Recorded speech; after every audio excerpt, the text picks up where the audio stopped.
وعباد الرحمن الذين يمشون على الأرض هونا وإذا خاطبهم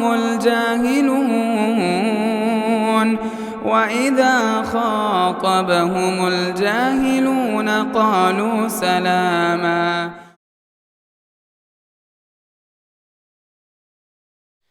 محترم بزرگوں، نوجوان ساتھیوں، پیارے بچوں اور پردے میں بیٹھی ماں اور بہنوں، ہر طرح کی تعریفات اللہ وحدہ لا شریک کے لیے لائق اور زیبا ہے کہ جس نے ہم سب کو امت مسلمہ کا ایک سچا اور پکا موحد بندہ بنایا۔ بعدہ لاکھوں کروڑوں درود و سلام کا نزول ہو محمد صلی اللہ علیہ وسلم کی ذات گرامی پر کہ آپ صلی اللہ علیہ وسلم نے ہم سب کو اس دنیا میں رہتے ہوئے دنیا میں کیسے جینا ہے اور دنیا کو کس نقطۂ نظر سے دیکھنا ہے وہ ساری کی ساری تعلیمات ہم تک پہنچائی۔ حضرات، ہم سب اچھی طرح جانتے ہیں کہ دنیا یہ ایک سفر ہے اور اس میں جینے والے ہم سب کے سب ایک مسافر کی حیثیت سے زندگی گزارتے ہیں، اور جب یہ دنیا سفر ہے اور ہم مسافر ہیں تو ظاہر سی بات ہے کہ ہم سب کی منزل آخرت ہے۔ دنیا ایک گزرگاہ ہے اور اس کا اصل اور حقیقی ٹھکانہ آخرت ہے۔ دنیا یہ دارالعمل ہے اور آخرت کی زندگی دارالجزا ہے۔ اسی مفہوم کو آپ صلی اللہ علیہ وسلم نے ایک صحابی کو سمجھاتے ہوئے فرمایا، کن فی الدنیا کأنک غریب او عابر سبیل۔ اے میرے صحابی، دنیا میں ایسے جیو جیسے کہ پردیسی جیتا ہے یا پھر ایک راہ چلتا مسافر جیسے جیتا ہے۔ آپ سب کو معلوم ہے ایک پردیسی پردیس میں زندگی کیسے گزارتا ہے۔ بہت زیادہ وہ تعلقات قائم نہیں کرتا، وہ دوسروں کی دشمنیاں پالتا نہیں، اس کو صرف اپنے وطن کو لوٹنے کی فکر دامنگیر رہتی ہے۔ وہ جلد سے جلد سرمایہ اور پیسہ اکٹھا کرنا چاہتا ہے تاکہ جلد سے جلد اپنی وطن کی طرف وہ لوٹ سکے اور پھر پوری تیاری کے ساتھ لوٹ سکے۔ بالکل ایسا ہی معاملہ میرا اور آپ کا اس دنیاوی زندگی میں ہے۔ ہماری ہمیشہ کی رہائش گاہ آخرت کی زندگی ہے۔ آپ نے فرمایا یا پھر ایسے رہو جیسے کہ مسافر رہتا ہے، جس طرح مسافر جتنا وہ سامان ڈھو سکتا ہے اٹھا سکتا ہے اتنا ہی سامان اپنے ساتھ لیتا ہے، اور پھر جس قدر جلد سے جلد ہو سکتا ہے اپنا سفر طے کر کے اپنے گھر کو پہنچنے کی کوشش کرتا ہے۔ راستے میں اگر کوئی اسٹیشن مل جائے وقتی طور پر وہاں تھوڑا بہت آرام بھی کر لے، لیکن پھر وہاں سے رخت سفر وہ جلد سے جلد باندھ لیتا ہے۔ بالکل یہی حیثیت اس دنیاوی زندگی میں میری اور آپ کی ہے۔ یہ دنیا ایک سفر ہے اور آخرت ہم سب کی منزل ہے۔ حضرات، دنیا میں جب ہم جیتے ہیں، دنیا میں جب ہم زندگی گزارتے ہیں، ہم سب کا یہ پہلا اور بنیادی نقطۂ نظر ہونا چاہیے، یہ دنیا بہت جلد فنا کی گھاٹ اترنے والی ہے، یہ دنیا بہت جلد تباہی کا مقابلہ کرنے والی ہے، اور یہ دنیا بہت جلد زیر و زبر کی جانے والی ہے۔ اگر آپ حدیثوں میں دیکھیں گے، اللہ کے رسول صلی اللہ علیہ وسلم نے جا بجا دنیا اور آخرت کا موازنہ کر کے ہم کو بتلایا کہ دنیا کیا چیز ہے اور آخرت کیا چیز ہے۔ مثال کے طور پہ آپ صلی اللہ علیہ وسلم نے ایک حدیث میں ارشاد فرمایا، یؤتی یوم القیامت بانعم اہل الدنیا، انسانی تاریخ کے سب سے خوشحال انسان کو قیامت کی صبح لایا جائے گا، جس کی زندگی میں کسی طرح کا کوئی ٹینشن نہیں، جس کی زندگی میں کسی طرح کا کوئی غم نہیں، اس کی زندگی ہمیشہ خوشیوں کے سائے میں گزری، خوشحال زندگی گزارنے والے انسان کو لایا جائے گا، اور محض ایک لمحے کے لیے جہنم میں غوطہ لگایا جائے گا، اور اس کے بعد اسے پوچھا جائے گا، اے فلاں بندے، دنیاوی زندگی میں بڑی طویل زندگی گزار کر تو آیا، بتا جہنم کے ایک لمحے بھر کا دکھ کا مزہ چکھنے کے بعد زندگی کا کوئی سکھ تجھے یاد ہے؟ وہ کہے گا، اے اللہ، گرچہ دنیا میں بڑی لمبی زندگی گزار کے آیا، لیکن لمحے بھر کے اس دکھ نے زندگی کے سارے سکھوں کو بھلا دیا۔ یہ ہے دنیاوی زندگی۔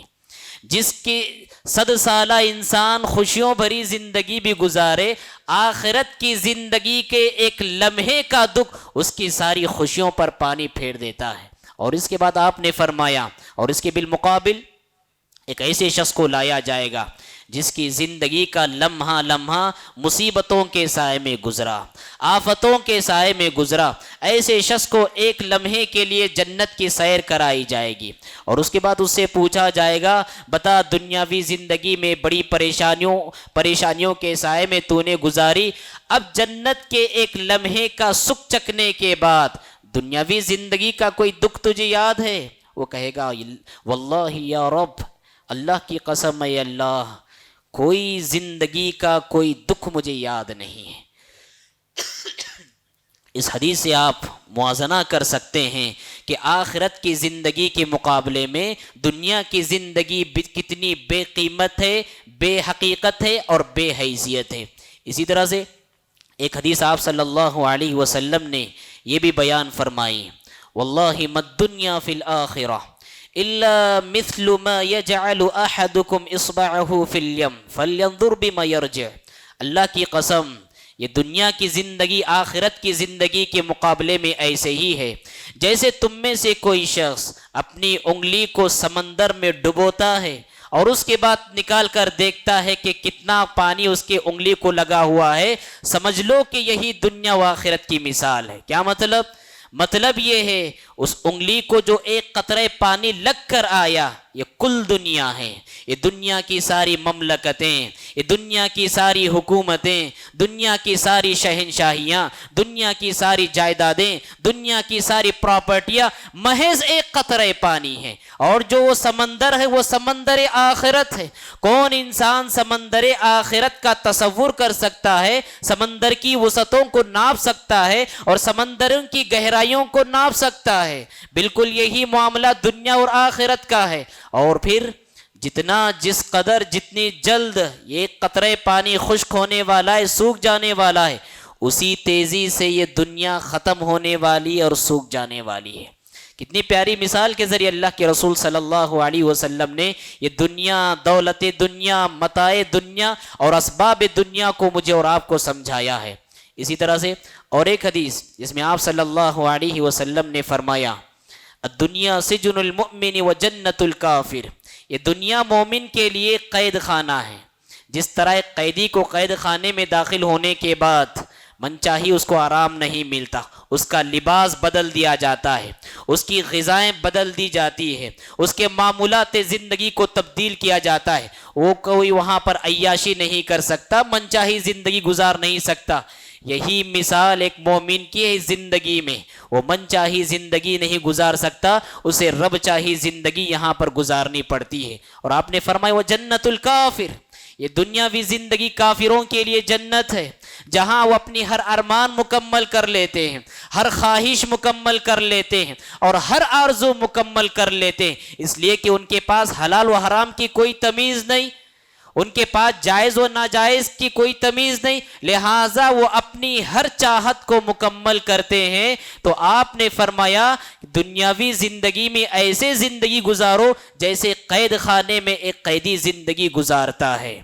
اسی طرح سے آپ صلی اللہ علیہ وسلم نے اور ایک حدیث کے ذریعے مثال دیتے ہوئے فرمایا موضع صوت فی الجنہ خیر من الدنیا وما فیہا، کہ جنت میں ایک کوڑا رکھنے کی جگہ کتنی ہوتی ہے؟ 1 گز، آپ سمجھ لیجئے کہ 1 گز۔ آپ نے فرمایا موضع صوت فی الجنہ خیر من الدنیا وما فیہا، جنت میں ایک کوڑا رکھنے کی جگہ یعنی 1 گز زمین، دنیا کے اندر جتنی لذتیں، جتنی آرائشیں، جتنی رونقیں اور جتنی آسائشیں پائی جاتی ہیں وہ ساری کی ساری یہ 1 گز زمین کے بالمقابل کوئی قیمت نہیں رکھتے، کوئی حیثیت نہیں رکھتے۔ یہ دنیاوی زندگی ہے، اتنی بے قیمت دنیاوی زندگی، اتنی بے حیثیت دنیاوی زندگی، اور ہماری غفلت کا یہ عالم ہے۔ ہم جیتے ہیں دنیا کے لیے، ہم سوچتے ہیں دنیا کے لیے، ہم جد و جہد کرتے ہیں دنیا کے لیے، ہم پانے کے لیے دوسروں کو کچلتے ہیں دنیا کے لیے۔ دنیاوی زندگی کی یہ قیمت سبحان اللہ کہ 1 گز زمین جہاں پر جنت کی 1 گز زمین ہو اور یہ پوری کل دنیا ہو، اس کے باوجود بھی جنت کی 1 گز زمین کے مقابلے میں اس کی کوئی وقعت نہیں ہے. یہ دنیا کی حیثیت اللہ رب العالمین نے بیان فرمائی ہے. اسی طرح سے حضرات اللہ کے رسول صلی اللہ علیہ وسلم نے اسی حدیث کے آخر میں بیان فرمایا کہ جنت کی جو حور ہے، نوجوان خاص طور پر جو دنیا میں ناجائز تعلقات کی لذت چکھتے ہیں، اس کا مزہ اٹھاتے ہیں، نوجوان سنیں، اللہ کے رسول صلی اللہ علیہ وسلم فرماتے ہیں کہ جنت کی جو حور ہے، جنت کی جو حسین و جمیل عورت ہے، اگر وہ دنیاوی زندگی کی طرف محض 1 مرتبہ جھانک دے تو اس کے چہرے کی رونق سے پوری دنیا برونق ہو جائے گی. اللہ اکبر. کہاں ہیں نوجوان جو دنیا میں ناجائز تعلقات میں زندگی گزار رہے ہیں؟ وہ جنت کی حوریں تمہاری منتظر ہیں. دنیا کے ناجائز تعلقات کو نہ اپناؤ، وہ جنت کی حوروں کے لیے زندگی میں کوششیں کرو، جنت کو پانے کے لیے کوششیں کرو. اور اس کے بعد آپ نے فرمایا وَنَصِيفُهَا خَيْرٌ مِّنَ الدُّنْيَا وَمَا فِيهَا. اس کا حسن و جمال تو آپ بازو رکھیے، محض اس کے سر کا جو دوپٹہ ہے، دنیا اور دنیا میں جتنی قیمتی چیزیں پائی جاتی ہیں، ساری قیمتی چیزوں پر محض ایک دوپٹہ بھاری ہے.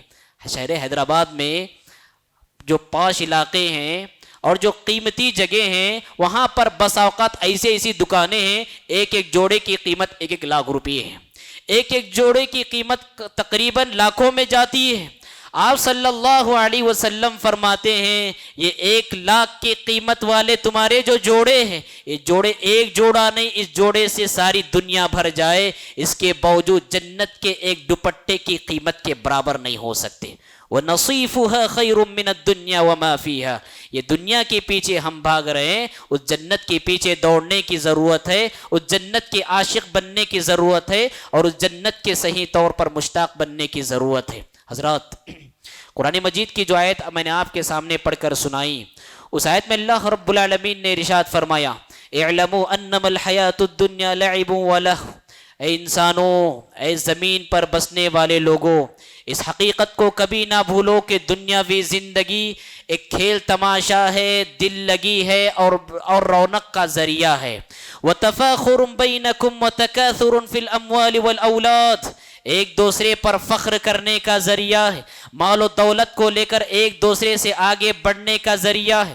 کمثل غیث اعجب الکفار نباته ثم یہیج فتراه مصفرا ثم یکون حطاما. یہ مختلف مراحل انسان کی جو زندگی کے مراحل ہیں، یہ ایسے ہی ہے جیسے آسمان سے بارش نازل ہوتی ہے، اس کے بعد اس بارش کے نتیجے میں لہلہاتی کھیتی اگتی ہے، فصلیں آباد ہوتی ہے، اور دیکھتے ہی دیکھتے پھر یہ فصل کٹی کی کٹی رہ جاتی ہے اور برباد ہو جاتی ہے. کیا مطلب؟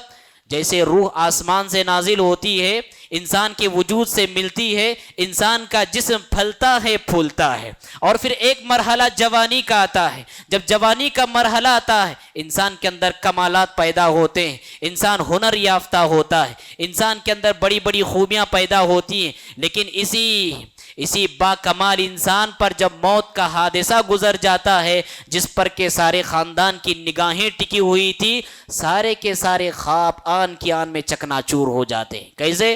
جیسے اللہ رب العالمین نے مثال دی، آسمان سے بارش نازل ہوئی، کسان نے محنت کی، نتیجے میں لہلہاتی فصل تیار ہو گئی، بارونق ہو گئی، اور جسے کسان دیکھ کر خوش ہو رہا تھا اور طرح طرح کے پلاننگیں بنا رہا تھا، آن کی آن میں اس کی کھیتی پر اللہ کی طرف سے ایسی تباہی آتی ہے کہ سارے اس کے خواب چکنا چور ہو جاتے ہیں. آیت کے آخر میں اللہ تعالیٰ فرماتا ہے وَمَا الْحَيَاةُ الدُّنْيَا إِلَّا مَتَاعُ الْغُرُورِ. اے انسانوں، یہ دنیاوی زندگی سوائے دھوکے کے سامان کے اور کچھ نہیں. ابھی چند دنوں قبل جو ہوائی جہاز کا حادثہ رونما ہوا، اللہ اکبر، دنیا کی حقیقت کو سمجھانے کے لیے ایک حادثہ کافی ہے. کتنے لوگ ایسے ہوں گے اس میں جو ترقی یافتہ ملک کا سفر اپنی دنیا آباد کرنے کے لیے کر رہے تھے ہوں گے، جن کے بڑے بڑے منصوبے ہوں گے، جن کی بڑی بڑی ارمانیں ہوں گی، اور جن کی بڑی بڑی خواہشات ہوں گی کہ اپنی دنیا کو ایسے ایسے میں آباد کروں گا. ان کی دنیا آباد ہونے سے پہلے ان کی قبر آباد ہو گئی. وَمَا الْحَيَاةُ الدُّنْيَا إِلَّا مَتَاعُ الْغُرُورِ. اور کتنے والدین اپنی اولاد کو پڑھا کر لکھا کر قابل بنا کر وہ روانہ کر رہی تھی، وہ اڑان بھر رہا تھا ہواؤں میں، وہیں پر ان کے والدین کی سوچ میں بھی اڑان آ رہی تھی کہ چلو اب ہماری زندگی بھی اونچی ہو جائے گی، لیکن اس موت کے ایک حادثے نے ان کے سارے ارمانوں پر پانی پھیر کر رکھ دیا۔ یہی ہے دھوکہ کی زندگی۔ وَمَا الْحَيَاةُ الدُّنْيَا إِلَّا مَتَاعُ الْغُرُورِ۔ اور کتنی فیملیاں ہوں گی جن کے کیسے کیسے ارمانے ہوں گی کہ چلو میں اپنے بال بچوں کے ساتھ، اپنی بیوی کے ساتھ، اپنے اہل خانہ کے ساتھ ایک مہذب اور ایک ترقی یافتہ ملک کی طرف جا رہا ہوں، خوشیوں بھری زندگی کی لذتیں اٹھاؤں گا۔ یہ خواب ابھی دیکھ ہی رہے تھے، ان کی ساری خوشیوں پر صف ماتم بچھ کر رہ گئی۔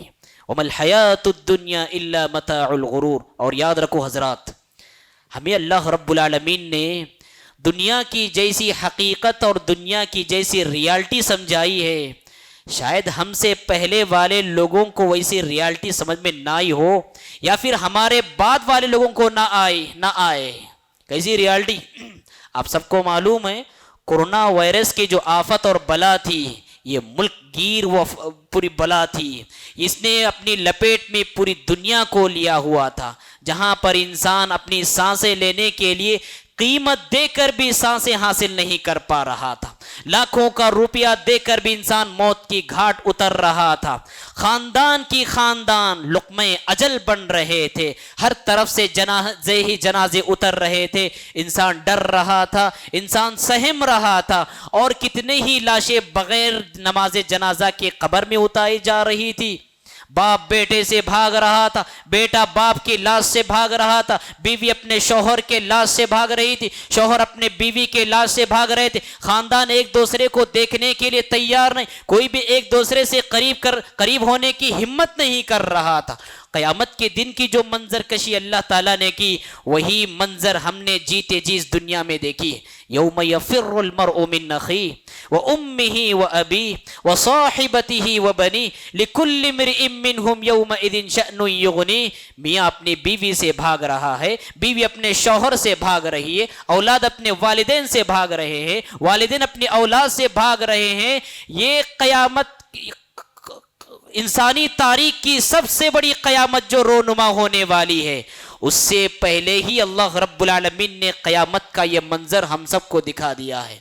اور کہنے والوں نے یہ کہا بڑے نصیب والے ہوں گے وہ لوگ جو 2021 میں سانسیں لیں گے اور جئیں گے۔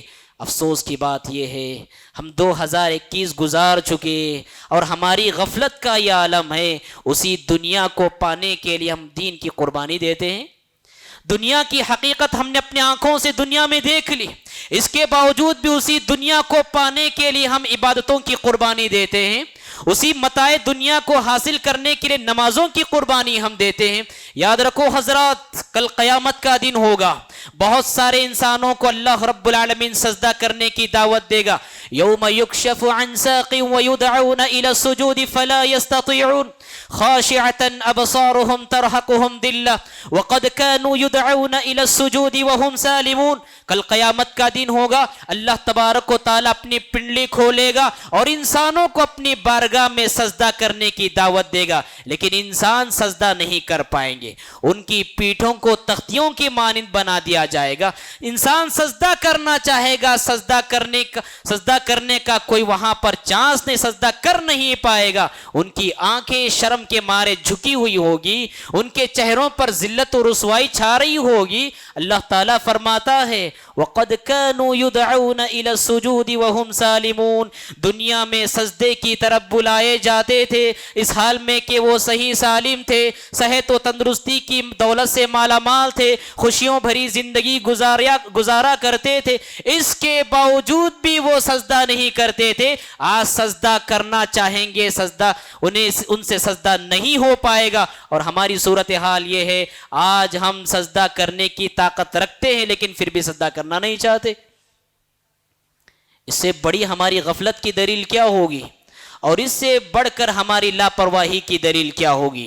حضرات بہت ضروری ہے اس دنیا میں رہتے ہوئے دنیا کی حقیقت کو ہم دیکھتے ہیں، دنیا کی صحیح ریالٹی کو ہم جانتے ہیں اور پہچانتے ہیں، بہت ضروری ہے دنیا میں ہم جئیں، دنیا میں ہم ترقی کریں، دنیا میں ہم کمائیں دھمائیں، لیکن دنیا کو کبھی بھی مقصد زندگی نہ بنائیں۔ یہ محض ایک برتنے کا ذریعہ ہے، یہ محض گزارنے کا ایک طریقہ ہے، لہٰذا ہم اس کو برتیں گے، اس کو استعمال کریں گے۔ جیسے مثال دیتے ہیں بہت سارے بزرگ، جس طرح ہم چائے پیتے ہیں اور چائے میں بسکٹ ڈبو کر کھاتے ہیں، اگر ہم بسکٹ کو ضرورت سے زیادہ چائے میں ڈبو دیں گے، وہ بسکٹ اپنی حیثیت کھو دے گا، وہ بسکٹ چائے میں ڈوب جائے گا۔ بالکل یہی حیثیت ہماری اس دنیاوی زندگی کو لے کر ہے۔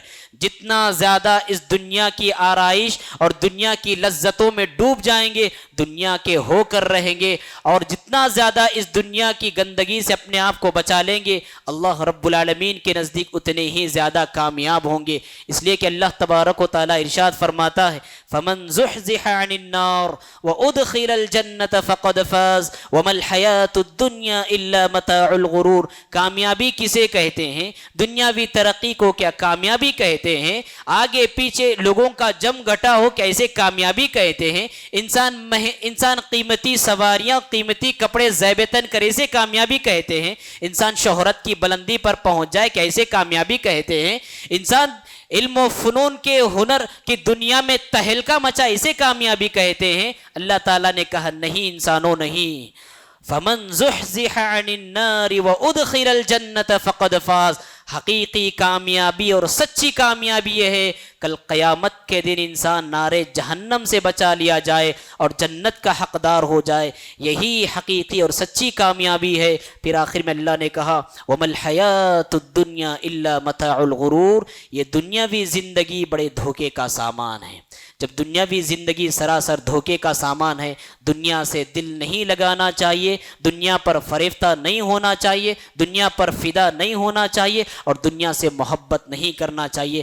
دنیا میں رہ کر وہ عمل کرنا چاہیے جو عمل کے ہمیں قبر کی زندگی میں کام آتے ہیں، اور جو عمل کے ہمیں آخرت کی زندگی میں کام آتے ہیں۔ میں دعا کرتا ہوں رب العالمین سے اللہ تبارک و تعالی ہم سب کو دنیا کی حقیقت کو جاننے کی توفیق عطا فرمائیں، دنیا میں رہ کر آخرت کی تیاری کرنے کی سعادت نصیب فرمائیں، قبر کے مرحلے کو ہمیشہ ذہن میں مستحضر رکھنے کی توفیق عطا فرمائیں، آخرت کی زندگی میں ہم سب کو کامیابی عطا فرمائیں، ہم میں سے ہر شخص کو توحید پر استقامت نصیب فرمائیں، ہم میں سے ہر شخص کو صحت و عافیت بھری زندگی عطا فرمائیں۔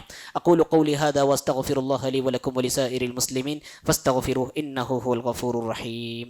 مسجد عباد الرحمن کے پلیٹ فارم سے ہونے والی دعوت و تبلیغ کے مشن کو آگے بڑھانے میں ہمارا بھرپور ساتھ دیں۔ علم و عمل سے ناطہ جوڑنے کے لیے اہل علم سے جڑیں۔ مسجد عباد الرحمن کے یوٹیوب چینل کو سبسکرائب کریں اور آگے شیئر کرنا ہرگز نہ بھولیں۔ فجزاکم اللہ خیرا۔